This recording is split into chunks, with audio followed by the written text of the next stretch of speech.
Hey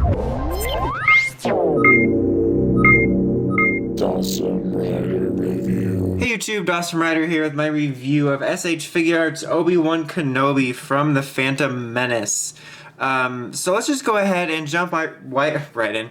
I said that really funny. Right in really quick with the box, because the boxes for all the Star Wars ones are basically identical now. The same like black, silver, and gold color scheme, just a different name and a different picture on the side, and then different poses on the back. So it's a pretty nice packaging for the Star Wars line, but there's not really much variation anymore. I don't know if there ever was. Accessories wise, he comes with a pretty decent amount. As you can see, he's holding a lightsaber currently, which is his normal lightsaber, the blue one from like the main part of the movie, or the main chunk of the movie. And then he does have, if I'm going to focus, just the hilt of it here, which has this little, as you can see, peg, which will go on his belt, which I'll get to in a minute. So that's nice that you have both versions there. You also get Qui-Gon's lightsaber, because, you know, he uses it in the end of the film. And then you just get the whole thing put together with the green blade here in the hilt, and it's pretty well done. And then you get a small little variety of hand. Excuse me, sorry. Small little variety of hands. On him you have like one of the closed fists and then one of the holding lightsaber hands. Here you can see also have more of those, the holding lightsaber hands. Some posed hands for some signature poses. Just some sort of open action posed hands as well. This I would just call a force hand, because it just kind of looks like he's using the force in that little pose. There's the other closed fist right there. And then you get an alternate head. Right now the head I have on him is the default one that it comes with. But you have an alternate head, and as near as I can tell, which I'm pretty sure unless it's like super sealed, these ones aren't like Luke's or some other humanoid Figuarts where they separate. It's just one solid piece, and this one's just kind of more of an angry, like stern looking face, whereas the one on him is just kind of generic. I mean, they are different, but it's kind of crazy how I feel like amongst all of the human or whatever figures I've gotten that have multiple faces, these are like the two closest together. And I think this one does look better of the two. I think the likeness is pretty decent. It's still a little bit odd, like I said, a little bit less so on this one.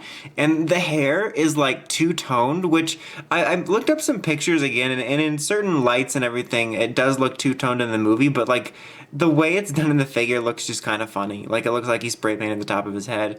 And then you have like a little Padawan braid here, which is kind of rubbery and movable, if you couldn't tell from when I was moving it around. But I'm not going to do it just to save time, because sometimes it's annoying, but it's as simple as popping the head off the peg and putting it in here, but it can be a bit annoying sometimes switching off heads. But yeah, other than that, pretty easy stuff. Okay, so here is the main event itself, the main figure. We'll take a look at the face. As you can see, like, it's not the worst likeness of him for sure, but there's definitely something odd about it. I definitely do like, actually let me get it in here, the other one a little bit better. Like, there's just something less odd about the stern face.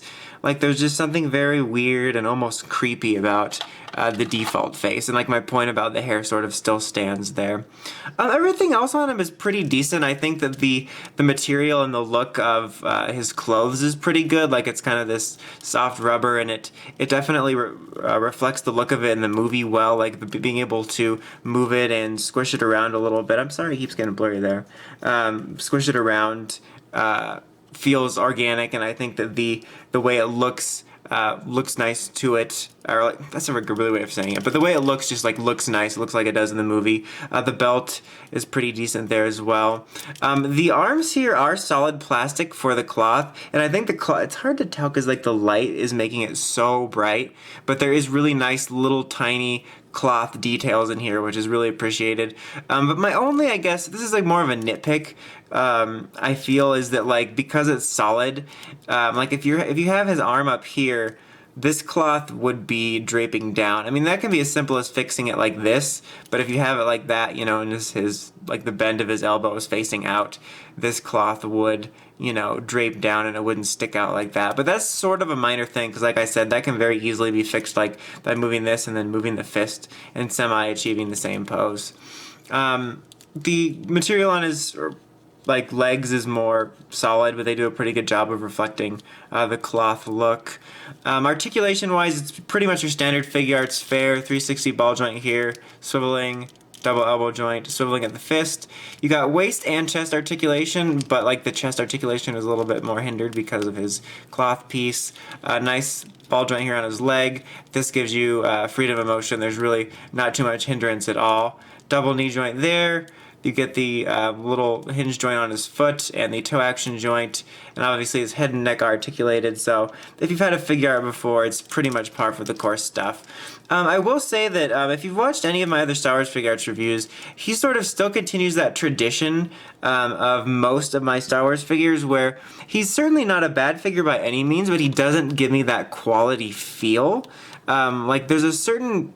After collecting figure arts for so long, there's a certain quality feel I like to have out of a figure to feel like this is worth it. And while I think this is overall a pretty decent figure, it looks pretty decent, the articulation is nice, it's not bad, like... there's no loose joints or anything like that. It's not overly cheap, but like it just doesn't have that feel like, all right, this figure was worth the money. So overall, I would say this is an okay release for me. I think it's very solid in a lot of ways, but it's also kind of odd. I think my main two complaints? What the hell is a complaint? My two complaints, there we go, is basically that it just doesn't have that overall feel where it feels like it was really worth how much you're spending on this, depending on how much you pay for it. And then his odd regular face. I think we're getting there. I think Luke's looked okay, and I think Obi-Wan's looked okay. Based on the pictures of the New Hope Luke, it looks a little bit better, so I think we're headed in the right direction in terms of figure arts faces. But anyway, that's about it. Until next time, make sure you have the Crazy Podcast at writersragerambles.com, and of course, don't forget to like, comment, subscribe. Until next time, Dawson Ryder, signing out.